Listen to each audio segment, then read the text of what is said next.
Ce mercredi 18 février 2026, sous la présidence du chef de l'État, M. Patrice Talon, le Conseil des ministres s'est réuni et a acté les décisions dont voici la teneur. Au chapitre des mesures normatives, en point 1, transmission à l'Assemblée nationale pour autorisation de ratification de l'accord instituant la Facilité africaine de soutien juridique. Cette entité a été créée au lendemain des crises de la dette survenues au cours des années 1980-1990.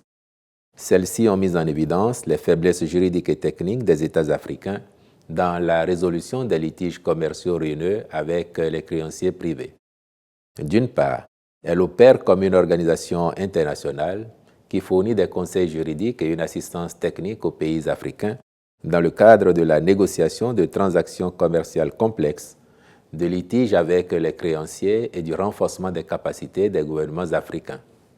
D'autre part, elle développe et propose des ressources et publications connexes axées sur le savoir avec pour objectif de promouvoir des accords équitables, bancables et durables qui apportent de la valeur ajoutée tout en protégeant leurs droits souverains.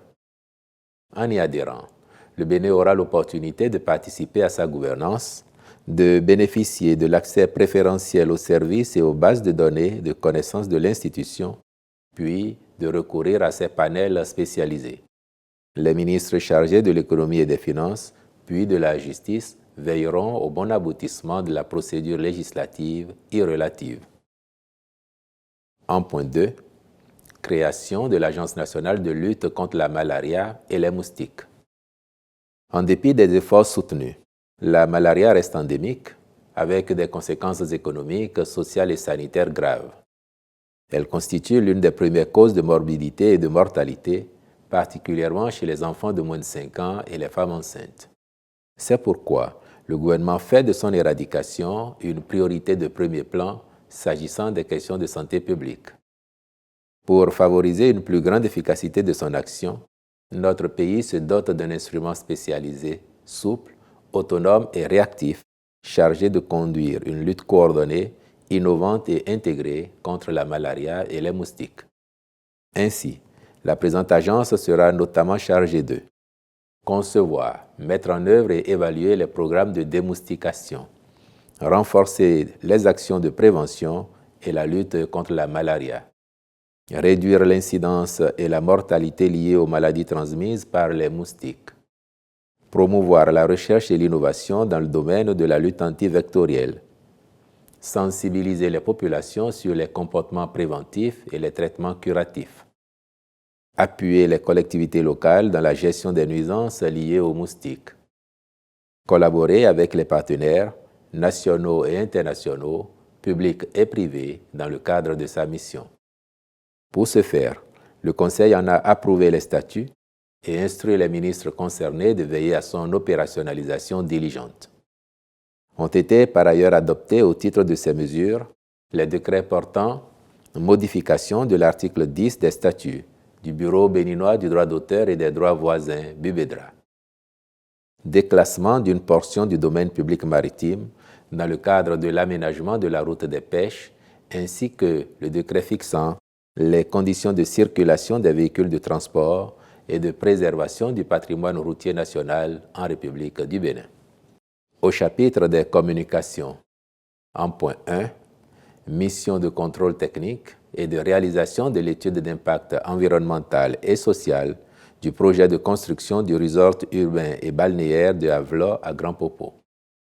Il s'agit d'un projet destiné à promouvoir une offre balnéaire haut de gamme, développée dans une approche résolument orientée vers l'écotourisme. Pour garantir la qualité et la durabilité des ouvrages, ainsi que la préservation de l'écosystème côtier, il convient, en plus des études architecturales et techniques en cours, de réaliser une étude d'impact environnemental et social aux fins de garantir la bonne conduite du chantier en conformité avec les normes requises. En point 2. Mission de contrôle technique dans le cadre de la construction de bureaux au profit des services de la Direction générale des impôts. La réalisation de ces infrastructures ayant été déjà autorisée par le Conseil des ministres, le recours à un bureau de contrôle technique dès la phase d'avant-projet détaillé permettra notamment de s'assurer du respect des conditions de construction et de sécurité des personnes dans les bâtiments recevant du public. Le cahier des charges du cabinet intègre principalement l'audit préalable et la solidité du bâtiment à achever et les préconisations à prendre avant le démarrage des travaux, dont la sécurité des personnes, le fonctionnement des dispositifs techniques, la vérification des installations électriques avant mise sous tension, l'accessibilité des constructions pour les personnes à mobilité réduite. Le Conseil a marqué son accord pour la formalisation diligente du marché avec le cabinet retenu. En point 3, organisation des intérims des ministres élus députés. Faisant suite à leur élection comme députés au titre de la 10e législature, les ministres de l'enseignement supérieur et de la recherche scientifique, puis du tourisme, de la culture et des arts, ont exprimé au chef de l'État leur volonté de siéger à l'Assemblée nationale en se conformant ainsi aux prescriptions légales. Le président de la République en a pris acte et désigné les intérimaires ainsi qu'il suit. Le ministre de la Santé assurera l'intérim du ministre de l'Enseignement supérieur et de la Recherche scientifique. Le ministre de l'Industrie et du Commerce sera chargé du portefeuille du tourisme, de la culture et des arts. Au chapitre des mesures individuelles, enfin, à la présidence de la République, Mme Aimée-Justine Azon-Aboudou est nommée chef de cabinet de la vice-présidente de la République. Je vous remercie.